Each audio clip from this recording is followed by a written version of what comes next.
తాకట్లో ఉన్న మీ బంగారాన్ని విడిపించి ఆ రోజు ఆన్లైన్ రేటుకి కొంటాం. Sharma gold company. నమస్తే అమ్మా. అమ్మ, శివరాత్రి రోజు ఉపవాస దీక్ష చేస్తాము, అలాగే జాగరణ చేస్తాం సరే, బ్లైండ్గా ఫాలో అయిపోయి. కానీ ఎందుకు చేస్తాము? అయితే ఉపవాస దీక్ష మెయిన్గా మొదటిసారి మొదలుపెట్టిన వాళ్ళు సోమవారాలే పట్టాలి, చాలా మంచిది, మిగతా రోజులు అయితే పట్టొద్దని అలా పోస్ట్పోన్ చేస్తూ ఉంటారు. అసలు ఉపవాస దీక్ష ఎందుకు చేయాలో తెలిస్తే ఏ రోజైనా చేసేస్తామేమో అనిపిస్తుంది నాకు. మీరేమంటారు? లంకణం పరమౌషధం అంటారు. అంటే ఏదైనా జ్వరం రాగానే ఫస్ట్ లంకణం, ఏం లేకుండా ఉపవాసం ఉంచండి అంటారు.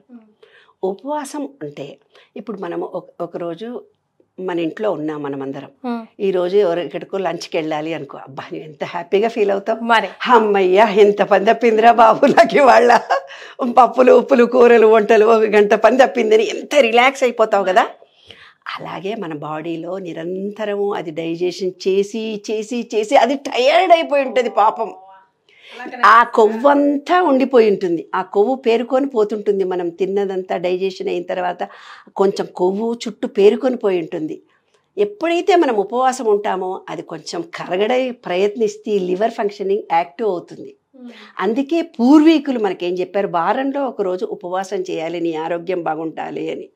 మనమేమనుకుంటామంటే ఉపవాసం చేస్తే అలసిపోతాము, ఉపవాసం చేస్తే వీక్ అవుతాము అని అనుకుంటాం, కళ్ళు తిరుగుతాయి. కానీ ఈ రోజుల్లో మనము నిజంగా ఉపవాసం చేయాల్సిన, ఎందుకంటే ఉద్యోగానికి పోయేటప్పటికే ఇంత తినిపోతున్నారు, మళ్ళీ అక్కడ తినేసి తక్కువే. అసలు తినడానికి కూడా వెనకటికి మేము 5 కిలోలు ఒక 6-7 ఫ్యామిలీలు ఉంటే 5 కిలోలు అన్నం వండుకునేవాళ్ళు, 5 కిలోలు రెండు. ఇప్పుడు ఎంత వండుతున్నారే, ఒక గ్లాసు ఒక అర్ధ కిలో వండితే సరిపోతుంది. ఈ లోపల 4 చిరుతిండ్లు తింటున్నారు ఈ లోపల అని. కానీ నేను ఇందాక చెప్పినట్టుగా ఒకరోజు వంట లేదంటే మనం ఎలా ఫీల్ అవుతామో అలాగా ఉపవాసం ఉండడం అనేది చాలా ముఖ్యమైన అంశం. మన లివర్ యాక్టివేట్ అవుతుంది. కానీ నేను చూసింది ఏంటంటే మూఢ విశ్వాసాలు, మూఢనమ్మకాలతో అసలు మా ఊర్లలో అయితేనమ్మా పొద్దుటి నుంచి సాయంత్రం 6-7 దాకా నోట్లో నీళ్లు పోయారే, నీళ్లు పోయకుండా పూర్తిగా ఉపవాసం ఉంటారు. ముఖ్యంగా శివరాత్రి రోజు ముఖ్యంగా ఇల్లు అలుకుతారు, అంతఃపురం వారం రోజుల నుంచి ఇల్లంతా క్లీన్గా సున్నాలు వేసుకుంటారు. శివరాత్రి అనేది చాలా పెద్ద పండుగ ఊర్లలో, చాలా పవిత్రమైన రోజు. ఆ రోజు శివుడు అనుగ్రహం కలుగుతుందని నమ్మకం కూడా ఉంటుంది. ఎంత కూలీ పని చేసేవాళ్ళు, ఎంత లేబరర్స్ అయినా, ఎంత లో మిడిల్ క్లాస్ వాళ్ళు అయినా ఆ రోజు మొత్తం ఉపవాసం ఉండి ఆ గుళ్ళల్లోకి వచ్చి సాయంత్రం 6 గంటలకు ఎక్కడో చెరువు ఉంటుంది మా దగ్గర గుడి పక్కన, దాంట్లో మునిగి తడి బట్టలతోటే గుడి తిరుగుతారు. తడి బట్టలతోటే తిరిగి ఒక కొబ్బరికాయ కొట్టి దేవుడికి ఆరగింపు పెట్టి ఆ తీర్థం తీసుకున్న తర్వాత ఆ కొబ్బరికాయ ముక్క తిని ఇంటికి వెళ్ళి పండ్లు తింటారు. అది ఎంత గొప్ప విషయం తెలుసా. ఎప్పుడైతే ఉపవాసం ఉన్నారో ఉపవాసం ఉన్నప్పుడు ఏమవుతుందంటే ఇలా నాడి పింగళ నాడిలో నుంచి మన 2 ముక్కులో నుంచి గాలి ఫ్రీగా ఆడదు. ఒక 2 గంటలు ఒక ముక్కులో ఆడుతుంది, ఒక 2 గంటలు ఎడమ ముక్కుతోటే ఆడుతుంది. రోజులో కూడా మనకు 2 అవర్స్కి ఒకసారి బ్రీతింగ్ మారుతూ పోతుంటుంది. మన కరోనా టైంలో ఎగ్జాక్ట్లీగా మనకి ఇది అనుకోవాలి అని మనకు చెప్పారు చూడమ్మా, అదనమాట. బ్రీత్ ఆడకపోయేది మనకి కరోనా టైంలో మన ఇంజెక్షన్ల వల్ల, ఎన్విరాన్మెంట్ వల్ల. కాబట్టి బ్రీత్ అనేది 2 ముక్కుల్లో ఈక్వల్గా వచ్చినప్పుడు మాత్రమే. ఈక్వల్గా ఎప్పుడు వస్తుంది, మనం కడుపు నిండా అన్నం తిందాం అనుకో, పాపం అది డైజెషన్ కెపాసిటీతో ఆ గాలి ఆ మెకానిజం అంతా డైజెషన్ కావడానికే ఆలోచిస్తూ పోతుంటుంది. ఆ మెకానిజం మొత్తం మన బాడీ మెకానిజం మొత్తం. అప్పుడు దానికి ఎనర్జీని రిసీవ్ చేసుకునే వ్యవహారం ఉండదు కదా. ఎప్పుడైతే నీవు ఉపవాసం ఉన్నావో, ఉపవాసం ఉన్నప్పుడు ఏమవుతుందంటే 2 ముక్కులో నుంచి సుషుమ్న నాడు నుంచే గాలి పీల్చుకుంటాం. ఈ విషయం మీలో ఎంతమందికి తెలుసు? కమెంట్ చేసి చెప్పండి. ఇలా నాడి పింగళ సుషుమ్ని నాడులో ప్రజెంట్లో గాలి వస్తుంది. ప్రజెంట్లో ఎప్పుడైతే గాలి వస్తుందో ఆ రోజు శివరాత్రి రోజు పాజిటివ్ ఎనర్జీ బాగా ఉంటుంది విశ్వంలో. విశ్వం నుంచి ఎనర్జీ మనకు 12 o'clock వరకు ఉపవాసం ఉండి ఆ రోజు రాత్రి జాగారం చెయ్యాలి అని అన్నారు. ఇప్పుడు ఉపవాసం ఉన్నారు, ప్రసాదమే తిన్నారు, గుడి చుట్టూ ప్రదక్షిణ, తడి బట్టలు తీసుకొని గుడి చుట్టూ తిరుగుతారు, లేదంటే పట్టు వస్త్రాలు కట్టుకొని పూజ చేస్తూ దేవుడి దగ్గర ఉంటారు. అమ్మ, ఇక్కడ పట్టు వస్త్రాలను మీరు నోట్ చేశారు కదా, పర్టికులర్ గా పట్టు వస్త్రాలే ధరించాలి ఈ రోజు శివాభిషేకం రోజే కాదు, పెళ్లిళ్ళల్లో వరలక్ష్మి పూజ రోజున, సత్యనారాయణ వ్రతం రోజున, ఏదైనా అద్భుతమైన పూజ హోమాలు పూజలు చేసేటప్పుడు పట్టుచీర కంపల్సరీ కట్టుకోవాలి. దీని వెనకాల సైన్స్ ఏమన్నా సైన్సే ఉంది. ఎనర్జీ తొందరగా వస్తుంది పట్టు దాంట్లో. కాటన్ ప్లాస్టిక్ ఎనర్జీని రానియదు మన లోపలికి, ఎనర్జీ లెవెల్స్ను ఆపేస్తుంది. ఎనర్జీ లెవెల్ను ఆపేస్తుందనే కదా నాన్న ప్రతి వాళ్ళు ఏమంటారు, నువ్వు స్నానం చేసినాకనే పూజ చెయ్యి. రాత్రి నీవు బయట ఆఫీసు నుంచి వచ్చావు, ఆఫీసు నుంచి వచ్చినాక స్నానం చేస్తేనే గుడికి వెళ్ళు, లేకపోతే వెళ్ళకు అని మన పెద్దవాళ్ళంతా చెప్పారు. ఎందుకు చెప్పారు? అక్కడ ఎంతోమంది భావాలు, చనిపోయిన వాళ్ళు, మంచిగా ఉన్నవాళ్ళు, ఎన్నో బ్యాడ్ నెగిటివ్ వేవ్స్ అన్నీ ఉన్నాయి. మనం వేసుకున్న బట్టలు, మన శరీరంలో జుట్టు విరబోసుకుంటారు. ఆ జుట్టు విరబోసుకుంటే నెగిటివిటీ జుట్టు నుంచి మనకు వస్తుంది.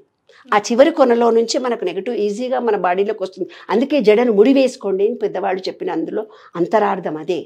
జుట్టు విరబోసుకుంటే అక్కడి నుంచి పిశాచాలు వస్తాయని చెప్పారు. వెనకటికి భూతం లేదు, పిశాచం లేదు నాన్న, నెగిటివ్ వేవ్స్ వస్తాయి బంగారు తల్లి, వస్తాయి. కానీ నెగిటివ్ వేవ్స్ వస్తాయి. అందులో సైన్స్ ఉంది, అందులో మూఢనమ్మకం లేదు. మన ఎంట్రుకలలో నుంచే నెగిటివ్ ఈజీగా గ్రాస్ పై మన బ్రెయిన్కి వస్తుంది. మన శరీరం అంతా నెగిటివిటీ ఉంటుంది. మనం ఏ ఆఫీస్కో వెళ్ళొచ్చాము, ఎక్కడికో ఫంక్షన్కి వెళ్ళొచ్చిన తర్వాత ఆ నెగిటివిటీ పోవాలంటే మనం ఇంటికి రాగానే స్నానం చేయాలి, స్నానం చేసే పూజ చేయాలి, స్నానం చేసి దేవుడి గుడికి వెళ్ళాలని పద్ధతి పెట్టడంలో ముఖ్య ఉద్దేశం అది. మన హార్మోనల్స్ అంతా నెగిటివ్తో ఉండిపోయి మన ఆలోచన విధానము ఏ పాజిటివ్ను మనం స్వీకరించాలో ఆ టైంలో డల్గా ఉంటుంది. స్వీకరించే పరిస్థితిలో మనం ఉండము. అందుకని స్నానం చేస్తే కొంచెం ఫ్రెష్నెస్ వస్తుంది. ఫ్రెష్నెస్ రాగానే అక్కడ ఎనర్జీ లెవెల్స్ ఉన్నాయి. అప్పుడు నువ్వు దేవుడి ముందుకు ప్రశాంతంగా కూర్చొని, భగవంతుడా నాకు ఈ బాధలు ఉన్నాయి, నాకు ఈ కష్టాలు ఉన్నాయి, నాకు ఇవి ఇస్తే నువ్వు బాగుంటుంది, మళ్ళీ నీ గుడికి వస్తాను అని ఆయనతో మంచిగా ఒక అపురూపమైన ఫీలింగ్తో మనం చెప్పుకొని ఆ ఎనర్జీ మనం స్వీకరిస్తాం. అక్కడ శివరాత్రి రోజు మనం ఏం చేసాము, తడి బట్టలే వేసుకున్నాం లేదా పట్టు చీరలతో వెళ్ళాము. ఆ ఎనర్జీ లెవెల్స్ మనకి ఈజీగా వస్తాయి. మళ్ళీ ఇంకోటి ఏంటి, బ్రీతింగ్. చెప్పాను కదా, కడుపులో డైజెషన్ కెపాసిటీ తగ్గిపోయింది. ఆ రోజు మంచిగా ఫ్రీగా హ్యాపీగా ఉంది ఖాళీగా. కానీ ఒక్కటి మాత్రం నేను ఖచ్చితంగా చెప్తున్నాను, పొద్దున్న నుంచి సాయంత్రం దాకా నీళ్లు కూడా తాగకుండా ఉండడం అనేది దట్ ఈజ్ రాంగ్. వెనకటి కాలానికి ఇప్పటి కాలానికి మన మెటాబాలజీ సిస్టమ్ వీక్ అయిపోయింది. అప్పటి కాలంలో వాళ్ళు తాగకుండా ఉన్న వాళ్ళ బాడీలో వాటర్ అంతా ఉండేది. మనం సెల్ ఫోన్ 24 గంటలు మన చేతిలో పట్టుకొని లైట్ల కిందనే బ్రతుకుతూ మొత్తము ఎలక్ట్రిసిటీతోటే పనిచేస్తున్నాం. అంటే మన ఎనర్జీ లెవెల్స్ చాలా డౌన్ ఉన్నాయి. మన బాడీలో వాటర్ చాలా తగ్గిపోతుంది. వాటర్ ఎప్పుడైతే మనకు తగ్గిపోతుందో ఎనర్జీ లెవెల్స్ వీక్గా ఉంటాయి. కాబట్టి గంటకి తేనె నీళ్ళన్నా తాగాలి, వాటర్ అన్నా తాగాలి, వాటర్ మెలన్ జ్యూసో కొబ్బరి నీళ్ళో ఏవో ఒకటి తాగే ఉండండి. కానీ నిరాహారం ఉపవాసం మాత్రం ఎట్టి పరిస్థితుల్లో ఉండకండి. మన మెటాబాలజీ సిస్టమ్ వీక్గా ఉంది ఇప్పుడు ప్రజెంట్ లెవెల్లో. ఉపవాసం ఉండి నెక్స్ట్ డే నాకు గ్యాస్ వచ్చింది, కడుపులో నొప్పి వచ్చింది అంటే ఇంట్లో వాళ్ళు అందరూ తిడతారు. నేను ఎందుకే అంత ఉపవాసం ఉండి పెద్ద పూజలు మన పిల్లలే మనం తిడతారు. అమ్మ ఓ పెద్ద పూజలు చేసావు కదా, పో దేవుడికి మొక్కుకోపో అంటారు. That is correct. వాళ్ళన్న మాటల్లో కూడా అర్థం ఉంది. కాబట్టి మన శరీరము మెటాబాలజీ సిస్టమ్ వీక్గా ఉంది. వాటర్ లెవెల్స్ చాలా తక్కువ ఉంటాయి. నీ ఉపవాసం ఉన్నప్పుడు డిహైడ్రేషన్ కలుగుతుంది. నెక్స్ట్ డే నీకు ఓపిక ఉండదు. ఓపిక రావాలి, అన్ని పనులు చూసి ఎనర్జీ లెవెల్స్ పెంచుకోవాలి అంటే వాటర్ గంటకి తాగాలి. ఏదో ఒక వాటర్ తాగండి. వాటర్ మెలన్ జ్యూస్ అన్నా తాగండి, మళ్ళీ యాపిల్ జ్యూస్ అన్నా తాగండి, మీ ఇష్టం. తేనె నీళ్ళన్నా తాగండి, చక్కెర నీళ్ళన్నా తాగండి, గ్లూకోజ్ నీళ్ళన్నా తాగండి. వాటర్ మాత్రం గంటకి తాగుతూ ఉపవాసం చేయండి. ఈనాటి పరిస్థితిని బట్టి ఖచ్చితంగా అలా ఉపవాసం ఉండి రాత్రి ఏం చేస్తున్నావు, జాగారం చేస్తున్నావు. జాగారం అంటే మనం పడుకొని ఉన్నప్పుడు ఎనర్జీ మన బాడీలోకి రాదు. ఎప్పుడైనా బ్రీతింగ్ ఎక్సర్సైజ్ చేసే యోగా వాళ్ళు మన స్ట్రైట్ కూర్చో, బ్యాక్ బోన్ స్ట్రైట్ కూర్చోమ్మా, స్ట్రైట్ కూర్చుంటేనే నీకు అంటే మన బాడీ పడుకొని ఉన్నప్పుడు మూలాధారం, స్వాదిష్టానం, మణిపూరకం, అనాహతము ఎనర్జీ లెవెల్స్ని స్వీకరించే స్థితిలో ఉండదు, పడుకొని ఉంటుంది. కూర్చున్నప్పుడు ఎనర్జీ లెవెల్ యాక్టివేట్ అయ్యి మనం రిసీవ్ చేసుకునే కెపాసిటీతో సహస్రారం ఓపెన్ చేసి భగవంతుని నామాన్ని తలుచుకొని బయట ఉన్న ఇవాళ నేనంతా ఉపవాసం ఉన్నాను, నీ కోసమే నేనున్నాను, మంచి ప్రేమతో ఉన్నానని మనసులో కూడా మన సబ్ కాన్షియస్ మైండ్ పొద్దున్న నుంచి భగవన్ నామశరణం విన్నాము, ఎన్నో టీవీలో చూసాము, పేపర్లో చూసాము, గుడికి వెళ్ళొచ్చాము, అంతా శివ అంటే శక్తి, శివ అంటే లక్ష్మి, శివ అంటే ఎనర్జీ, శివ అంటే పంచభూతాలు, శివ అంటే నీలోని పంచభూతాలు, శివ శివ శివ అని ఆ రోజంతా అన్న మనకు అద్భుతమైనటువంటి చైతన్య శక్తి మనలో ఉంటుంది.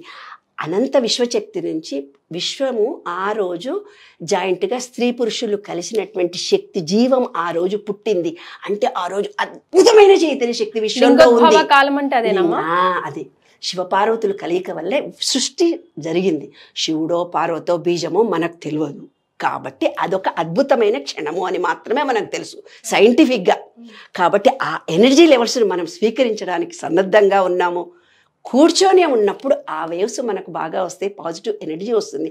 పడుకుంటే రావు కాబట్టి కూర్చోమన్నారు. మనం కూర్చొని పేకాటలాడతాము, కూర్చొని టీవీలు చూస్తాము. ఇంకో సినిమా, మేము సినిమాలు చూసేవాళ్ళం. 2వ సినిమా 3వ సినిమా ఉండేది, 3rd షో ఉండేది మా కాలంలో. 3rd షో 4th షో 4 గంటలకు పోయి 6 గంటలకు వచ్చేవాళ్ళం. కుటుంబ సమేతంగా కూర్చొని సినిమాలు చూసే రోజులాగా అయిపోయింది. కానీ అది చేయకూడదు. భగవత్ సంకల్పంతో సత్సంకల్పంతో ఉండి మీరు ఎవరితో మాట్లాడకుండా ఉంటే ఇంకా మంచిది. పాజిటివ్ ఎనర్జీ ఇంకా మౌనంగా ఉంటే మీరు చేసిన బీజాక్షరాల వీడియోతో ఫుల్ వైరల్ అయిపోయింది సుమన్ టీవీ నెట్వర్క్ లో. ఏం చేయాలమ్మా, నన్ను తినేస్తున్నారు అందరు, ఎన్ని ఫోన్లు. అమ్మకి దయచేసి కాల్స్ చేయొద్దండి. మీ డౌట్స్ ఏవైనా ఉంటే డెఫినెట్ గా కమెంట్స్ రూపంలో పెట్టండి. నెక్స్ట్ టైం అమ్మ వచ్చినప్పుడు మీ పేరు చెప్పి మరి ఆ కమెంట్స్, ఆ క్వశ్చన్స్ అమ్మతో అడిగి మీ సమాధానం మీ వరకు చేరవేసే ప్రయత్నం చేస్తాము. బట్ తనకు డైరెక్ట్ కాల్స్ చేసి తనని ఇబ్బంది పెట్టదు. ఇది ఒక సిన్సియర్ రిక్వెస్ట్. ఆల్రెడీ నంబర్స్ కూడా చాలా తీసేసామమ్మా, బట్ సేవ్ చేసుకున్న వాళ్ళు ఉంటారు కదా, వాళ్ళు డెఫినెట్గా మిమ్మల్ని కొంచెం ఇబ్బంది పెడతారు. అయితే అమ్మ, లింగోద్భవ కాలం గురించి ఇప్పుడు మీరు చెప్పారు కదా, బీజాక్షరాల గురించి మీరు చెప్పినప్పుడు ఇప్పుడు ఓం నమ శివాయ అనుకోవాలా, శివాయ నమః అనుకోవాలా? ఆడవాళ్ళు బీజాక్షరం పలకకూడదా? ఆడవాళ్ళు లింగానికి అభిషేకం చేయకూడదా, స్పృశించకూడదా? ఈ 2 మాటలు కూడా క్లియర్ చేసేసాను. ఏం లేదమ్మా, ఆడవాళ్ళు చేయొద్దు లింగానికి అభిషేకం అని చెప్పిన దాంట్లో అంతరార్థం ఏముందో తెలుసా? మనకు హార్మోనల్స్ చేంజ్ అవుతుంటాయి. అంటే పీరియడ్ ముందర, పీరియడ్ తర్వాత ఎనర్జీ లెవెల్స్ చాలా తక్కువ ఉంటాయి. కరెక్ట్ ఏమ్మా, అందుకనే మనను శివార్చన చేయొద్దన్నారు తల్లి. అందులో అంతరార్థం ఇదే. స్త్రీలు చేయొద్దు అనడంలో పూర్వీకులు చెప్పినటువంటి భావం ఇంతే. ఏంటంటే మనకు పీరియడ్ ముందర 10 రోజులు ఎనర్జీ లెవెల్స్ చాలా తక్కువ ఉంటాయి. అక్కడ శివుడి నుంచి వచ్చే ఎనర్జీ లెవెల్స్ చాలా ఎక్కువ ఉంటాయి. అంత ఎనర్జీని మన బాడీ రిసీవ్ చేసుకునే పరిస్థితిలో ఉండదు కాబట్టి చెప్పారు. తర్వాత పీరియడ్ అయిపోయిన తర్వాత కూడా 10 రోజుల వరకు మనం వీక్గా ఉంటాం, ఆ హార్మోనల్ ఇంబ్యాలెన్స్లో ఉంటాం. పీరియడ్ అప్పుడు, డెలివరీ అయిన తర్వాత, మెచ్యూర్ అయినప్పుడు బాడీలో చాలా వీక్నెసెస్ ఉంటాయి. అంటే మనం డిప్రెషన్ లో కూడా ఉంటాం. స్త్రీలు తప్పనిసరిగా వస్తుంది. అంటే మానసిక బలహీనులుగా ఉంటాం. డిప్రెషన్ అంటే అదేదో రోగం వచ్చి కాదు, అంటే తూతా అన్నా కూడా ఏడుపు వచ్చేస్తుంటది. ఎవరన్నా ప్రేమగా మాట్లాడితే బాగుండు అనే ఉంటుంది. నేను ఇంత కష్టపడుతున్నాను ఆహా అని పలకరిస్తే బాగుండు అనే స్థితిలో మనం ఉంటాం. అది జనరల్ గా మన హార్మోనల్ ఇంబ్యాలెన్స్ లో జరిగేటువంటి ప్రీమెనోపాజ్, ఆఫ్టర్ మెనోపాజ్ ఉంటాయి. అందుకని చెయ్యొద్దన్నారు, కానీ తప్పనిసరిగా చేయొచ్చు. నీ జీవితం నీదే, పురుషుడి జీవితం పురుషుడే. నీకు లభించే పాజిటివ్ ఎనర్జీ నీకే, ఆయనకు లభించేది ఆయనకే. పురుషుడు దీపం పెట్టాలన్నా, స్త్రీ దీపం పెట్టాలని లేదు. ఆయన లైఫ్ ఆయనదే, ఆయన పాపపుణ్యం ఆయనది, నీ పాపపుణ్యం నీదే. పురుషుడు పాపం చేస్తే ఆయన పిల్లలకు వస్తుంది, ఆయన చేసిన పుణ్యం పెళ్ళానికి పోతుంది. కాబట్టి మంచి పని చెయ్యండి, మీ పిల్లల భవిష్యత్తు కూడా బాగుంటుంది. ఇంతకీ ఓం నమ శివాయ అనొచ్చు అంటారా అందరూ? ఓం నమ శివాయ ఖచ్చితంగా అనాలి. ఓం నమ శివాయ అంటే శివభక్తులు ఏమంటారో తెలిసిన, అది ఓం నమ శివాయ అనేది మంత్రం. ఓం అనేది ఇక్కడుంది ఓం. అది నమ శివాయ ఓం, నమ శివాయ ఓం. నా అంటే మూలాధారం, మా అంటే స్వాధిష్టానం, షి అంటే మణిపూరక చక్రం, వా యా.